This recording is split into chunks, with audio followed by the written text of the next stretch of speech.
Hey, how you doing? This is Adam Post, publisher of more than 1,000 comic books and marketing expert covering Hollywood panics as streamers and networks kill reality TV. Let's get into the story. Before we do, please be sure you are subscribed to the channel. Click the bell for notifications. Give me a thumbs up. I really appreciate you guys. Here's what's going on. Streaming services, along with TV networks, broadcast and cable networks, spent millions upon millions and, of course, even billions of dollars producing content to fill up their platforms. Streaming services were in such massive competition that a lot of people were just going into the business as reality show producers and getting serious cash offers for multiple TV show concepts. Streaming services, if they saw a show was successful on another platform, could finance and produce a competing TV show, so they also would have a similar show to the one that was successful. That was great if you were producing shows during the boom times, but now are not the boom times. Even people who have won Emmys, even people who have credentials, who can show, yes, I know what I'm doing. I know how to get you content. I know how to do it at an affordable rate. They're not getting work. Matthew Hobin, a producer who has worked on series including Kitchen Nightmares and Hell's Kitchen, was driving for Uber Eats during the pandemic when he found out his Netflix food series Fresh, Fried, and Crispy got 4 daytime Emmy nominations, including a Best Director nod for himself. Hobin, who runs OUA12 Productions and was a co-executive producer on True TV's Storage Hunters and executive producer on Andrew Zimmerman's Bizarre Foods, told Deadline that he pulled over, celebrated for 30 seconds, and went back to delivering food. And there's nothing wrong with taking odd jobs when you need money. But you would just suspect that someone who is a successful Hollywood producer would not have to take a job delivering food to make a living. He already got work in the industry and he's got successful credentials. But the industry is severely contracting now. His story is symbolic of a broader problem in the unscripted industry, which is impacting significant numbers of people. Patrick Caligiuri, a producer who has worked on shows including Big Brother, The Amazing Race, and American Idol, and was most recently a co-executive producer on the CW's Fight to Survive, is facing a similar situation. Caligiuri told Deadline that he knows of people who are working for DoorDash who have 5 Emmys on their mantles while others are driving for Uber or selling their inherited grandmother's jewelry to make ends meet. He went viral recently when he posted a TikTok to his LinkedIn page titled Reality TV is Dead. The post, which has close to 2,000 comments, eloquently laid out how the current state of the business was crushing entertainment workers. Quote, I don't think anybody in the nation knows how bad it is in Hollywood, because we are still given this premise that the economy is doing great right now, he told Deadline. There's a trickle-down effect. First we're out of business, but then we're not hiring the catering companies, the drivers, the cube trucks, or the production spaces. Less TV production means less business for all of the companies and the people that depend on that money from the TV production to provide their support services. It's not just producers and other below-the-line workers that are suffering. There's a full-scale depression among unemployed executives as well. When they use the term below the line to refer to people working in Hollywood, this is what they mean. The term is derived from a top sheet of a film budget for motion pictures, television productions, industrial firms, independent films, student films, and documentaries, as well as commercials. The line in below the line refers to the separation of production costs between script and story writers, producers, directors, actors, and casting. Those are above the line, and the rest of the crew or the production team are considered below the line. But one of my favorite network executives got let go a week after she won an Emmy, said Hobin, the son of a steelworker. Caligiuri said that he doesn't want this to become an us versus them issue because everyone is struggling. Quote, there is massive empathy from executives. One described it as feeling like they were on one of the lifeboats from the Titanic, watching the ship go down and everyone swimming out there, he added. People working across the unscripted business are down, depressed, and scared, according to one senior agent. Another said that it's tough for small and mid-sized producers to compete with the bigger companies with financial muscle. Quote, the top half of my roster is doing fine. The bottom half makes me think that a good 30% to 50% of unscripted production companies, those are the companies that make reality shows, will be out of business in the next 12 to 18 months, he said. That is an unusually high number for a percentage of companies to go out of business. That is Depression-era numbers. Deadline has heard of multiple instances of non-scripted production companies axing their development teams and instead just hiring people on a freelance basis. Some big, long-running shows are also cutting the number of executive producers, including people who have been on hit shows for many years. Others believe that it's the natural progression of the sector. TV Darwinism, as described by one producer. Quote, "The sector is too fat. There are more producers pitching shows than the system can support. This is literally TV Darwinism. It's survival of the best position. If you think about the business as a whole, it's severely diminished. We've been through an explosive 15-year content bubble. Now there's a major contraction, and there's just not enough money in the system to support all of the people who were doing what they used to do. There's going to have to be air let out of the balloon. This market just can't support it." That's a reasonable assessment of this entire environment.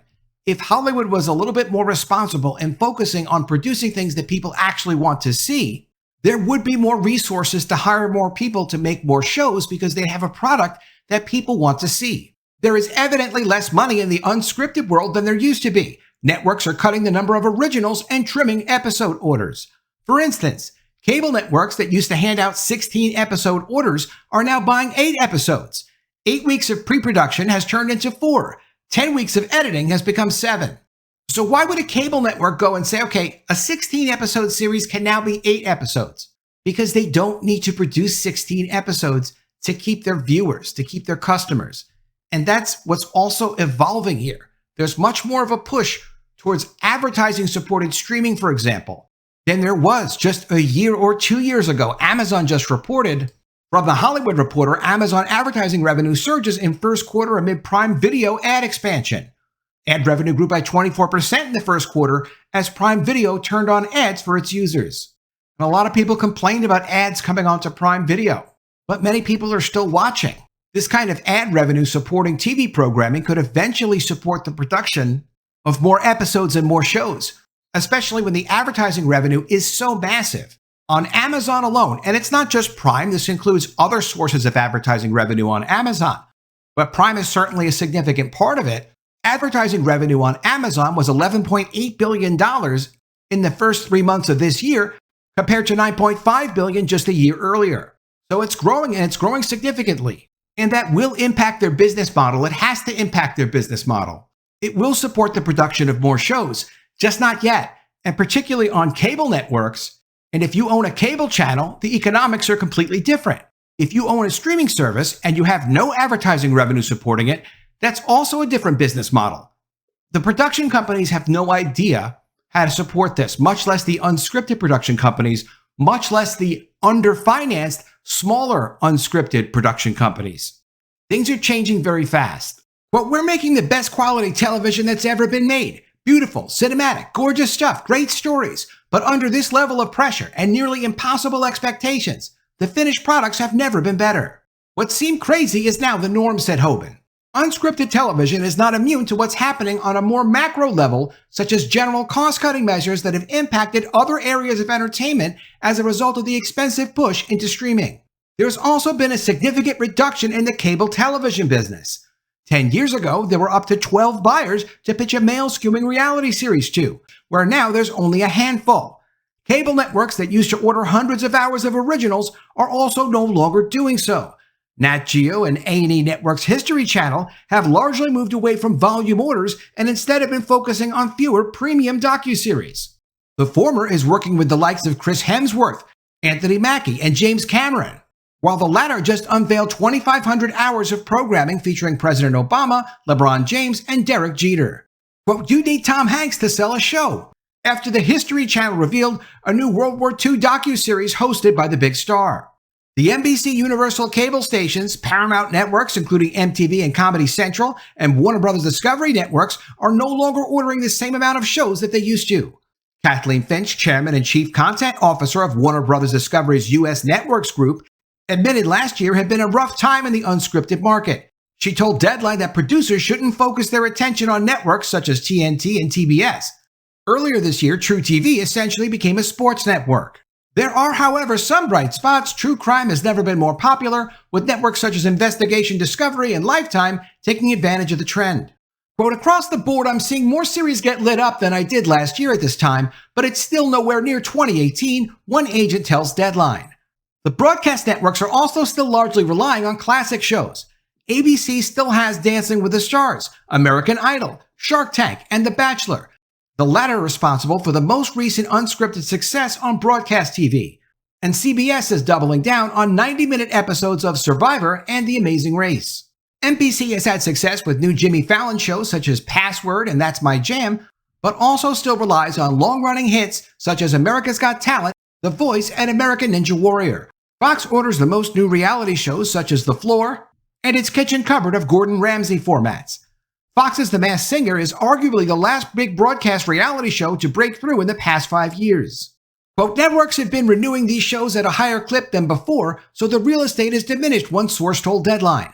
Back in the day, when a show got a few million viewers, they think they can do better. But I think they've realized that they can no longer do better, so they just do more of it.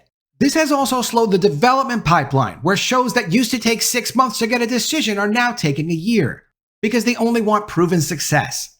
All of this comes as the corporate futures of some of these companies remain up in the air. Paramount is going through a sale process, and Warner Bros. Discovery could already start making mergers and acquisition moves if it wanted to. Its deadline was April 8th for when it could start looking at mergers and acquisitions deals. For below-the-line workers, outsourcing has also had a big impact. Caligiuri pointed to a show about Asian gangs in San Francisco that was being produced in Cape Town, South Africa. Fox has been producing a number of its shows in Ireland, including Next Level Chef, Beat Shazam, Name That Tune, and Don't Forget the Lyrics, while other networks are also eyeing European locations for their shows. Hobin jokes that there's no sympathy for the devil, but in spite of all this, there's still some optimism that this is just cyclical and the situation will improve. Quote, there's optimism right now because people are feeling like they're heard. That's the biggest takeaway, says Caligiuri.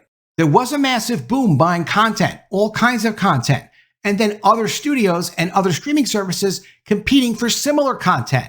But until there's some change in technology beyond streaming direct to consumer, which if you're selling directly to the consumer, I don't really see what the next innovation could possibly be. Cable was a massive technology innovation that made old catalogs of content, old shows, old movies more valuable because they could be shown again and then shown again and shown again. But with a direct to consumer platform like streaming, where a studio is selling literally directly to the customer, there's no other middleman to cut out. The direct-to-consumer businesses are much more established now. Studios are being a lot more careful about spending money on content because buying additional episodes of a series or buying additional reality series is not necessarily going to get them more paid subscribers that they're actually going to be able to keep. Advertising revenue does change the dynamic, but not enough to put reality show people back to work. Let me know what you think of all this in the comments below. Always love to see your ideas. Please be sure you are subscribed to the channel. Click the bell for notifications, give me a thumbs up, and I'll see you again soon with another story. And if I don't see you, I will miss you.